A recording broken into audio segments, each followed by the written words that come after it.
नमस्कार साथियों, स्वागत है आपका हमारे YouTube चैनल में। आप छत्तीसगढ़ की किस जगह से हमारे समाचार सुन रहे हैं, कृपया कमेंट बॉक्स में लिखकर हमें जरूर बताएं। साथ ही हमारे चैनल को सब्सक्राइब करना ना भूलें। रायपुर से प्रस्तुत हैं छत्तीसगढ़ के प्रादेशिक समाचारों के साथ मैं रजनी शुक्ला। पहले मुख्य समाचार। केंद्रीय मंत्री प्रहलाद जोशी ने कहा है कि केंद्रीय बजट में 12 लाख रुपए तक की आमदनी को आयकर से मुक्त करने की घोषणा से छत्तीसगढ़ के भी लाखों लोग लाभान्वित होंगे। नगरीय निकाय चुनाव में मंगलवार को औसत रूप से 72% से अधिक मतदान दर्ज किया गया। माघ पूर्णिमा के अवसर पर कल से राजिम में कुंभ कल्प मेला और सिबरी नारायण में मेले की शुरुआत हुई और उत्तराखंड में चल रही राष्ट्रीय खेल में कल शूटिंग स्पर्धा में छत्तीसगढ़ के परमपाल ने रजत पदक हासिल किया। अब समाचार विस्तार से। केंद्रीय खाद्य और सार्वजनिक वितरण तथा उपभोक्ता मामलों के मंत्री प्रहलाद जोशी ने कल रायपुर में बुद्धिजीवी सम्मेलन को संबोधित किया। इस अवसर पर उन्होंने लोगों को बीते 1 फरवरी को पेश केंद्रीय बजट की विशेषताओं के बारे में बताया। इससे पहले रायपुर में एक पत्रकार वार्ता को संबोधित करते हुए केंद्रीय मंत्री ने कहा कि बजट में 12 लाख रुपए तक की आमदनी को कर मुक्त करने से छत्तीसगढ़ के भी लाखों लोगों को फायदा पहुंचेगा।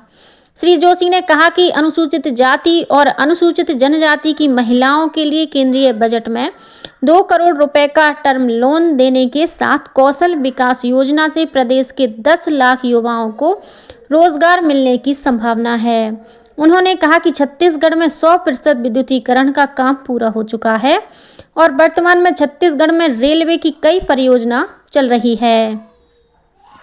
छत्तीसगढ़ में नगरीय निकाय चुनाव के तहत मंगलवार को हुए मतदान में 72% से अधिक लोगों ने अपने मताधिकार का प्रयोग किया। राज्य निर्वाचन आयोग के अनुसार औसत रूप से 72.48% मतदान हुआ है। सबसे अधिक 84.97% मतदान कोरिया जिले में दर्ज किया गया। वहीं सबसे कम 51.37% मतदान बिलासपुर जिले में हुआ है। रायपुर में 51% से कुछ अधिक मतदान दर्ज किया गया। राज्य निर्वाचन आयुक्त अजय सिंह ने शांतिपूर्ण मतदान के लिए लोगों का आभार जताया है। आयोग के अनुसार मतदान के दौरान कहीं भी किसी प्रकार की कोई अप्रिय घटना घटित होने की सूचना प्राप्त नहीं हुई है। आदर्श आचरण संहिता के उल्लंघन की 160 शिकायतें प्राप्त हुई थीं, जिन पर कार्रवाई की गई। मतदान के दौरान विभिन्न जिलों के पोलिंग बूथों में 23 ईवीएम के खराब होने के बाद उन्हें बदला गया। नगरीय निकाय चुनाव में 79 महापौर प्रत्याशी सहित 10,110 प्रत्याशियों का भाग्य इलेक्ट्रॉनिक वोटिंग मशीन ईवीएम में कैद हो गया है। इस चुनाव में 604 प्रत्याशी अध्यक्ष पद के लिए और 9,427 प्रत्याशी पार्षद पद के लिए चुनाव लड़ रहे हैं। इसके अलावा 3 वार्डों में हुए उपचुनाव में 6 प्रत्याशियों का भाग्य भी ईवीएम में कैद हो गया। मतगणना 15 फरवरी को होगी और इसी दिन परिणाम जारी किए जाएंगे। वर्ष 2019 में हुए पिछले नगरीय निकाय चुनाव के मुकाबले इस बार 5.2% मतदान अधिक हुआ है। पिछले चुनाव में 67.35% मतदान दर्ज किया गया था। माघ पूर्णिमा के अवसर पर कल से महानदी, पैरी और सोढूर नदी के त्रिवेणी संगम में राजिम कुंभ कल्प मेले का आयोजन किया जा रहा है। कल सुबह त्रिवेणी संगम में हजारों श्रद्धालुओं ने आस्था की डुबकी लगाई और सूर्य देव को अर्घ्य अर्पित किया। राज्यपाल रमेन डेका ने कल शाम राजिम कुंभ कल्प मेले का शुभारंभ किया। उद्घाटन कार्यक्रम में पार्श्व गायिका मैथिली ठाकुर ने विशेष प्रस्तुति दी। इस बार देश भर से संत महापुरुष राजिम कुंभ कल्प में उपस्थित होंगे। राजिम कुंभ कल्प मेला महाशिवरात्रि 26 फरवरी तक चलेगा। मेले के शांतिपूर्ण आयोजन और इस दौरान धार्मिक माहौल को बनाए रखने के लिए जिला प्रशासन ने मेला क्षेत्र और राजिम के आसपास के जिलों की 6 शराब दुकानों को 15 दिनों के लिए बंद रखने का आदेश जारी किया है। वहीं जांजगीर चांपा में भी कल से सिबरी नारायण मेले की शुरुआत हो गई है। कल सुबह श्रद्धालुओं ने महानदी के त्रिवेणी संगम में स्नान कर भगवान नर नारायण के दर्शन किए। इधर खैरागढ़ छुईखदान गंडई जिले के गंडई स्थित मां नर्मदा मंदिर में 4 दिवसीय नर्मदा महोत्सव की शुरुआत हो गई है।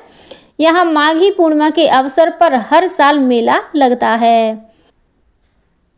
उत्तराखंड में चल रहे राष्ट्रीय खेल में कल शूटिंग स्पर्धा में छत्तीसगढ़ के परमपाल ने रजत पदक हासिल किया है। छत्तीसगढ़ दल के उप प्रमुख प्रशांत सिंह रघुवंशी ने बताया कि 38वें राष्ट्रीय खेल में छत्तीसगढ़ ने अब तक 5 स्वर्ण, 3 रजत और 9 कांस्य सहित कुल 17 पदक हासिल किए हैं। इससे पहले छत्तीसगढ़ महिला मलखंभ टीम ने मंगलवार को कांस्य पदक जीता था।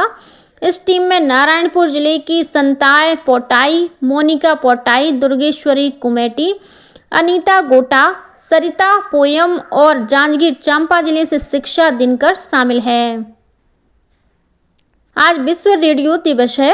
संयुक्त राष्ट्र महासभा ने वर्ष 2012 में 13 फरवरी को विश्व रेडियो दिवस मनाने का निर्णय लिया था। इस वर्ष विश्व रेडियो दिवस की थीम है रेडियो और जलवायु परिवर्तन। विश्व रेडियो दिवस की पूर्व संध्या पर कल आकाशवाणी की तरफ से दिल्ली स्थित पंडित रविशंकर स्टूडियो में राग रेडियो रंग रेडियो कार्यक्रम का आयोजन किया गया। कार्यक्रम के दौरान पैनल चर्चाएं आयोजित की गईं। इसमें मंच तथा सिने कलाकार योगेंद्र टिक्कू, शास्त्रीय संगीत गायिका सीता वसंता लक्ष्मी और रेडियो संवाद लेखक डॉक्टर सुभाष चंद्रा, रेडियो जाकी रितु राय और आकाशवाणी के पूर्व अपर महानिदेशक योगेंद्र पाल शामिल हुए। सतत विकास के लिए डिजिटल रेडियो विषय पर भी चर्चा हुई। आकाशवाणी की महानिदेशक डॉक्टर प्रज्ञा पालीवाल गौड़ ने अतिथियों का स्वागत करते हुए कहा कि अतिथियों ने रेडियो की धरोहर को अपनी कलाओं के माध्यम से आगे बढ़ाया है। विश्व रेडियो दिवस पर आज भी देश भर में कई कार्यक्रम आयोजित किए जाएंगे। रायपुर के वृंदावन हॉल में ओल्ड लिसनर्स ग्रुप द्वारा आज सुबह 10 बजे से दोपहर 2 बजे तक एक कार्यक्रम का आयोजन किया जाएगा। रायपुर के राष्ट्रीय जैविक स्ट्रेस प्रबंधन संस्थान ICAR में 21 दिवसीय विंटर स्कूल प्रशिक्षण का समापन हो गया है। इस प्रशिक्षण कार्यक्रम में विभिन्न राज्यों के कृषि विश्वविद्यालयों के विद्यार्थी, ICAR के सहायक प्रोफेसर और वैज्ञानिकों ने भाग लिया। कार्यक्रम का उद्देश्य नैनो प्रौद्योगिकी पर ज्ञान को बढ़ाना था। इसमें पौध संरक्षण और संधारणीय प्रथाओं पर विशेष ध्यान दिया गया। समापन कार्यक्रम में मुख्य अतिथि के रूप में भारतीय कृषि वैज्ञानिक चयन मंडल के पूर्व सदस्य और ICAR के सहायक महानिदेशक डॉक्टर PK चक्रवर्ती शामिल हुए। उन्होंने फसलों की पैदावार में सुधार और रोग के प्रकोप को कम करने में प्रौद्योगिकियों की भूमिका के साथ ही कृषि निर्यात को बढ़ाने और जैव सुरक्षा उपायों को मजबूत करने के महत्व पर जोर दिया। शराब घोटाले के मामले में कल पूर्व महापौर एजाज ढेबर से आर्थिक अपराध अन्वेषण ब्यूरो EOW ने पूछताछ की।